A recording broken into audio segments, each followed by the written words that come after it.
Pete, thank you so much, and I want to thank you all for being here. Thank you for letting me be here, but in addition to that, I just want to thank the Naval Institute for the great work it's done for some 140 years. You know, I was thinking today, I'm blessed to have with me, as so many of you are too, incredibly gifted staff people, Eric Sayers and Alex Gray.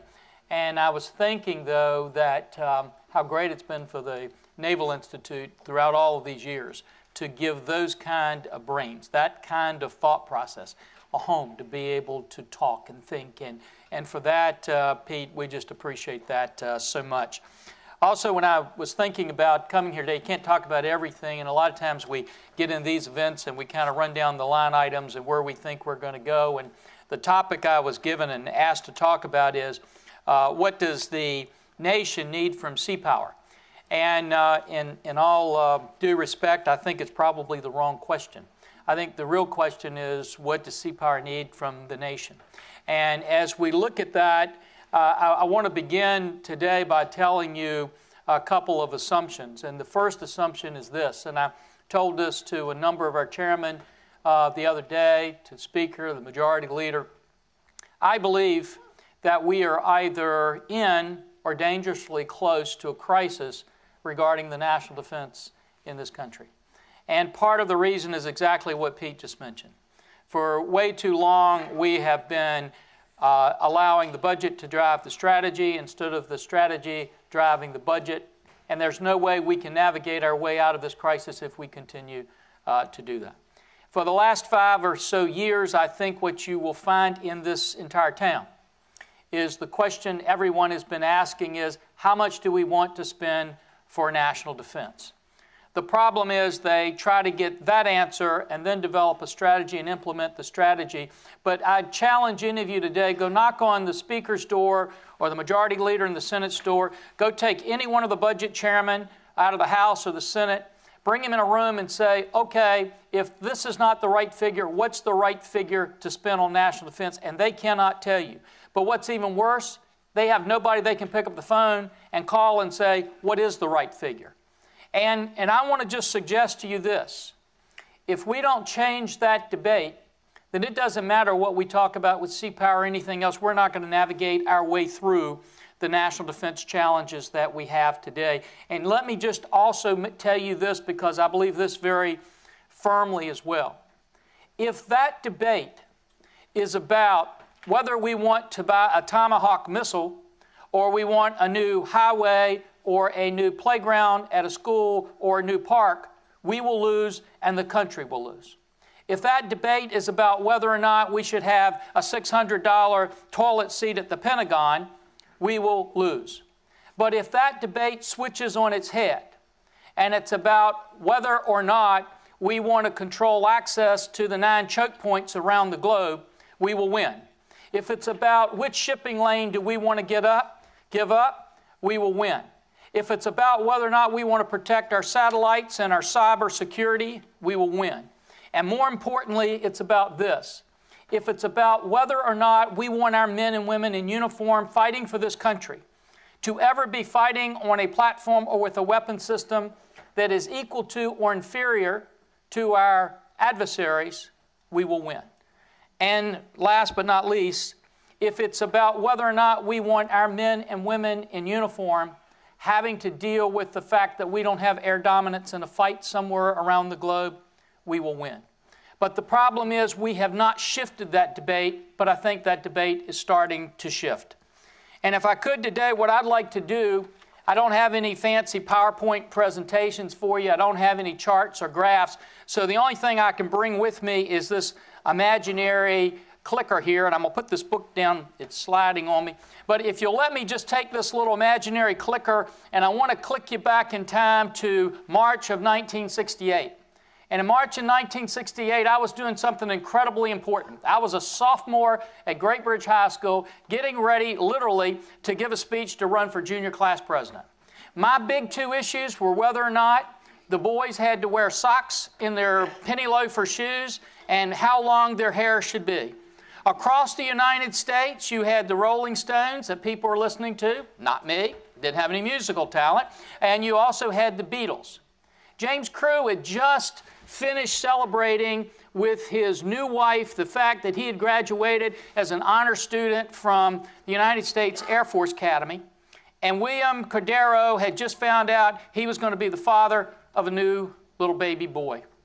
Now, I went on to win and become junior class president at Great Bridge High School. Rolling Stones made a boatload of money.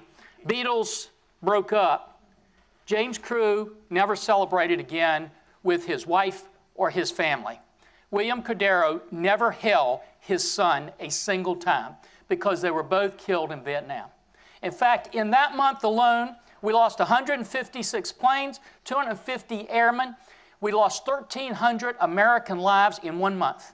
And if I could take a snapshot of that whole war, we lost 58,000 Americans, over 3,000 planes, almost the equivalent of the entire United States Air Force today. Now, there are a lot of reasons why. But if I could flash up one of the major reasons, we could never establish air dominance. Now, let me flip a couple decades ahead, and I was being sworn in as a freshman delegate to the Virginia House of Delegates. Just a few weeks later, the fourth largest army in the world with some very sophisticated air defenses would invade Kuwait, and the United States would be asked to come help repel that invasion. And we would, as we've done many times in the past and will do many times in the future, we would answer that call. The best predictions that we had is that we would need 35,000 body bags for that fight. When all the smoke had cleared, everything had stopped, we used 147 of those bags. We returned 34,853 of them back to the United States empty, and we only lost 23 airplanes. Why? Because we had air dominance. Now, what had happened in that 2 decades of time? Well, a lot of different things. But 3 major things happened, all 3 of which were kind of pushed back on by the Pentagon. The first one was we developed a stealth airplane, which you guys remember Air Force didn't particularly want. They were afraid it was going to go into their budgets, and they didn't really want to operate at night and, you know, all those kind of things. But Congress came in and worked very, very hard and said, nope, we need a stealth airplane. The other thing that we developed was a guided munitions that would ultimately be called the Tomahawk missile. Again, had a lot of pushback on getting that in the Pentagon. And the third big thing was jointness through Goldwater Nichols, where for the first time in history, we could bring all the services together in one attack at one time with one force that made an enormous difference. Now, let me flip you with this imaginary clicker to where we're sitting today, you and I sitting in here in this room. And what I'd love to do is be able to give you a snapshot, just one photo of what national defense looks like today, but you know I can't do it. I have to bring in an album. And so for that album, let me bring in pictures that would have been sent in by some of our military leaders around the world. The first picture I would bring in would be General Breedlove, and this is what he told us in testimony before our hearing. He said, we may no longer be able to guarantee air dominance, or at least we're getting close to the point where we can't guarantee it. In other words, could look a whole lot closer to Vietnam than to Kuwait. But let me put that picture on the table a minute and bring you another picture from General Welch, who would tell you that we now have the oldest and the smallest Air Force combat force in the history of the Air Force. When he said that, as much as I respect him, I thought he was wrong. I made my staff 3 times go through the inventory, check it, and send it back to me. And you know what? He was right. In addition to that, in 5 years, he'll have 50% of the inventory that he has today. So I add another picture to our album when we see General Odierno for the first time testifying to us that he's not sure he could win 1 conflict, where it used to be that we could guarantee that we could win 2 conflicts. And then I remember hearing from Admiral Locklear the phraseology that if we get down to 260 ships, we cease to be a superpower, we become a regional power.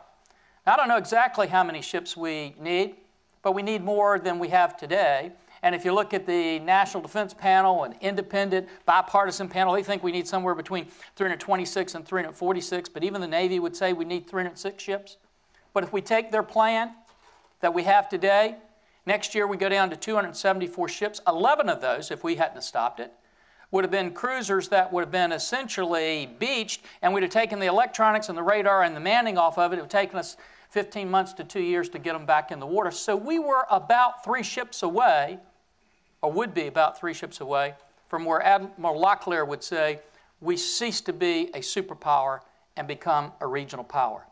Now, if that doesn't worry you, just remember 2007, of all the validated requests that we have from our COCOMs around the globe, the Navy could meet 90% of them. This year, we'll meet 42% of them. And in addition to that, I look around the globe and I see the Russians building up more capacity, more capability than at any time since the Cold War. And they're flying bomber missions off the Gulf of Mexico, off Texas, Louisiana, Florida, and the States. And we're just saying, it's okay. And then in addition to that, we all know what we see with the buildup that the Chinese are doing and the money they're spending, but it's not just the money. We're looking at today, they got about 60 subs in the Asia-Pacific area. We have 32. But take it out 5 years. Look at the curve lines. They'll be at 82. We'll still be around 32, maybe 34. And then when you look at, everybody knows pretty much the vulnerability we have in our cyber capability. But what I'm scared to death about, too, is what could happen to our satellites and whether or not we're protecting those. And, of course, then you go to North Korea. You know, North Korea got 28,500 soldiers in North Korea. North Koreans, 9.3 million people, personnel in their military, largest in the world. And what were we just getting ready to do? We had to put an amendment to stop it on the floor, getting ready to pull up the landmines along the DMZ, which is the greatest stop that we have to them. And we're sitting there saying, what are we thinking about? But I could go on. I could talk about Iran or Syria, Iraq, Afghanistan, but you guys get the picture, and some of you are better experts at painting that picture than I am. And I know I've painted a dire picture to you, but it gets even more dire. When you think about the fact that in the next 10 years, 2/3 of all the trade in the world is going to go through the Asia-Pacific area. When you think about today in New York City, 95% of all the international financial transactions that are taking place are going by underwater cable, not by satellite. And if we could talk about it a little bit more, we'd find out some people are trying to get into those cables. Then in addition to that, next few weeks, as we are going into the holiday season, about 85% of all the goods that we sell in our stores coming on the surface of the waters. Got 9 choke points in the world. I asked some of our chairmen, I asked some of our leadership the other day, which one you want to give up? Strait of Hormuz, 35% of the oil in the world. CIA says if we lose it 2 weeks, price of gas goes up to $7.50 a gallon. You're willing to give that one up. And maybe if you don't want to give that one up, you give up the Asia Pacific. 2/3 of all the trade in the world for the next 10 years, you're willing to lose it. And of course, all of them say they don't want to lose it. Well, if I've painted a dire picture to you, it's not a new picture. And so let me take my magical clicker now and click you back, if I could, a couple of decades before where I started, back as that sophomore in high school. And now I'm celebrating my first birthday, and President Eisenhower is coming into office, and you guys remember what he was facing. Recession, not a good economic situation. We saw the buildup conventionally of the Russians and how much more they had conventionally than we did. Wasn't even a close comparison. They had 4 nuclear tests that they had been running. Truman administration was saying we needed more money to be spent on national defense. And President Eisenhower did an interesting thing, and forgive me, those of you guys who are in uniform who I have so much respect for, but as one of the greatest generals probably of all time, he didn't go to the Pentagon. He set up 3 different groups and had them really compete against each other for a new strategy that they would come up. Project Solarium, many of you know about it. Some of you have written about it. And just so we don't buy into the myth that John Kennedy was so much smarter than Dwight Eisenhower, he sat there and didn't take a single note the entire time, but at the end stood up and repeated almost verbatim the 3 presentations that have been made, dissecting it and cutting it for what would work and what wouldn't. And then they created the new look, which held the Russians off for a decade and actually cut $7 billion out of national defense. Now, I tell you that because I believe today that we have an obligation to navigate our way out of the crisis we have for national defense. But I don't think we can keep looking to the Pentagon only and saying you've got to fix it, because they've got a lot of limitations on what they can do and what they can say. I'm not comfortable, I'll be honest with you, the administration's going to do it because that would kind of defy current events and what I say. But I'm excited because I really do believe we have an opportunity that Congress can take on that challenge and help navigate us out at this particular point in time. And I'm more encouraged today than I've been in a long time that we're seeing a turn on getting rid of sequestration, which is the beginning, but just the beginning. But the second thing is that we need to come up with new innovative strategies, new ideas. I love the concept of new offsets. Remember, on all the offsets that we had in the 70s and the 80s, it took 2 decades to bring them about. We've got to do the research, we've got to do the development, we've got to do the thought before we can actually do the expenditure to get the money, but we need to be ready for that. One of the members of Congress asked me the other day, he said, you want to create a new Department of Defense on Capitol Hill? I said, no, I want a Department of Ideas. I want us to be able to put ideas on the table that help us, again, to navigate and to go where we need to go. And I'm optimistic, too. Last thing is this. We need to embrace this, not be afraid of it as we carry this debate across the country. And we need to ask the American people and policymakers, what kind of national defense do you want for this country? And begin to ask that question so we can develop the strategies we need to do that. And the final thing I just want to leave you with is this. I believe that the most important question we will ask is not whether we'll succeed. I know there's a lot of naysayers. I know people that have been in this business for a long time and they say, we've tried this before, we've done this before, too difficult, hills too hard to climb. And they're all probably right. It's a very, very difficult lift. But the most important question we have to ask is not whether we'll succeed. It's whether we'll try. And I am optimistic that we're going to see a Congress coming up, hopefully joining with you, to make sure that we can combine the private sector with the public sector, with our allies, and create the kind of strategies, the kind of implementation of those strategies that we need to navigate our way out of the national defense crisis that I think we're either in or headed towards.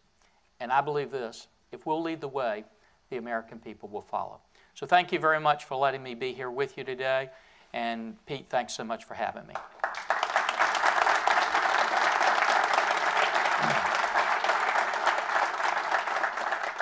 have time for a couple of questions if people want to go to the mic and offer one. Hi, Congressman Forbes, Kevin Wensing. The Panama Canal is going to be expanded here in 2016. How is that going to affect national security? And also, if you're from Hampton Roads area, what's the effect of that? Well, for national security, obviously, I think my biggest concern is as we look not one spot around the world, but so many spots around the world developing, all of a sudden it becomes a math problem, and just how we're going to have the ships that we need to be in all the areas that we need to have them in. It's a great thing to say we've got a wonderful, capable ship, but we can't still beam it there, And so the concept of presence is important. That's why what I've been trying to do to our leadership is to say, okay, let's look at the threats. Let's look at the areas in the globe that you want to be. Tell me which ones you're willing to walk away from. If they then say, no, we've got to cover all these areas, then it's a math question. How many ships does it take to actually do that coverage? And then it's a math question on the budget to get there. We win that debate. So it is a concern. In Hampton Roads alone, I think we have a lot of opportunities, but we have a lot of challenges too. As you know, there are other ports that are competing for that cargo. And the big thing for Hampton Roads is not going to be so much their ports, but how they get stuff out of there. So I think it's going to be very important what they do for their rail and for their road systems to make sure they can get the goods out of there. If they can do that, I think it's going to be a wonderful, great opportunity for them, and I'm excited that they've got that opportunity. Congressman Tim Oliver, you brought very much the big D defense issue up. My question is, do you think the country is ready to address the big T, which is the taxes it'll take to pay for the kind of country that we've come to accept and the kind of defense that we need? Yeah, Tim, I guess I don't buy into your premise that one has to follow the other one. And so I think the first question we have to ask the American people is what defense you need, what defense you want. And then the second one is how do we come up with the money to pay for it.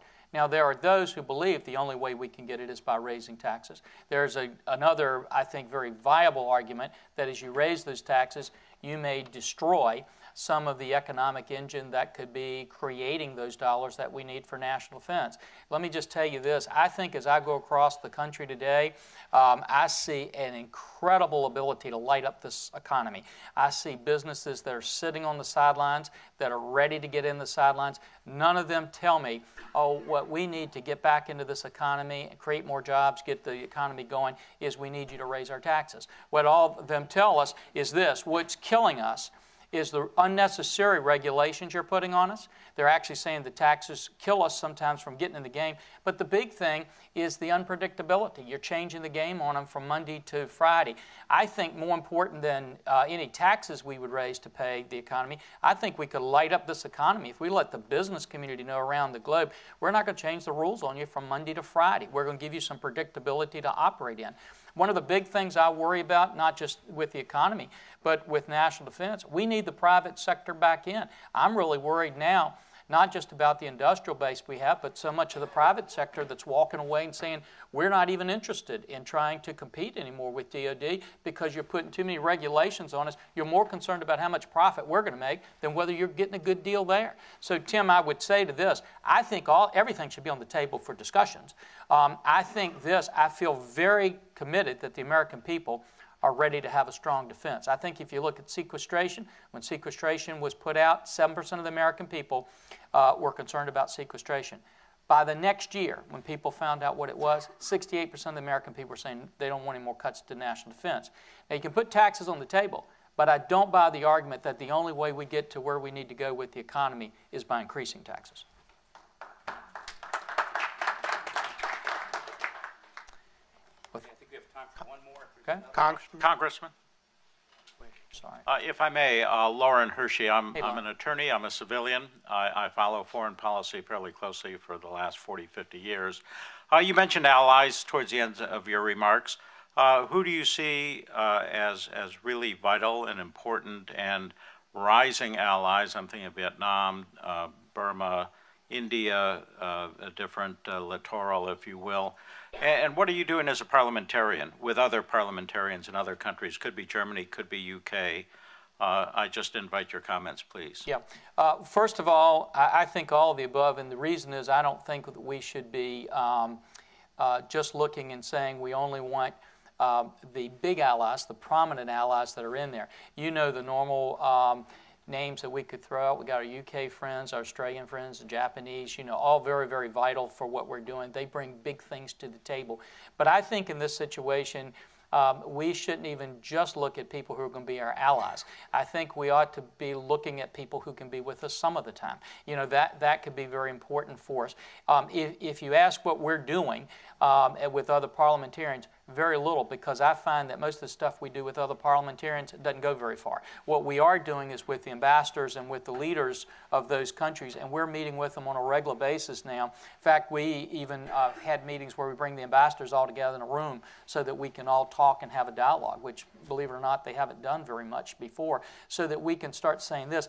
What I'm finding from our allies is we have to look at what our needs are, but then what their needs are. So if you look at some of our allies and you say, what's the number one concern to you? Ours would be defense. Theirs would be trade.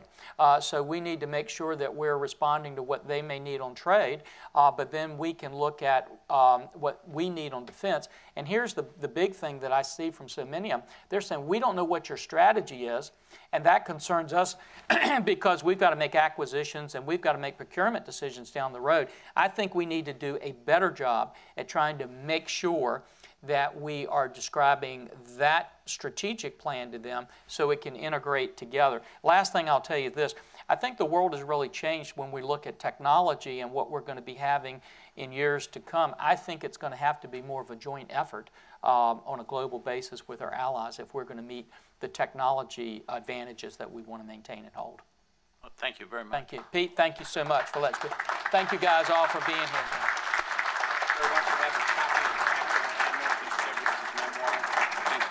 Thank you very much. Thank you so much.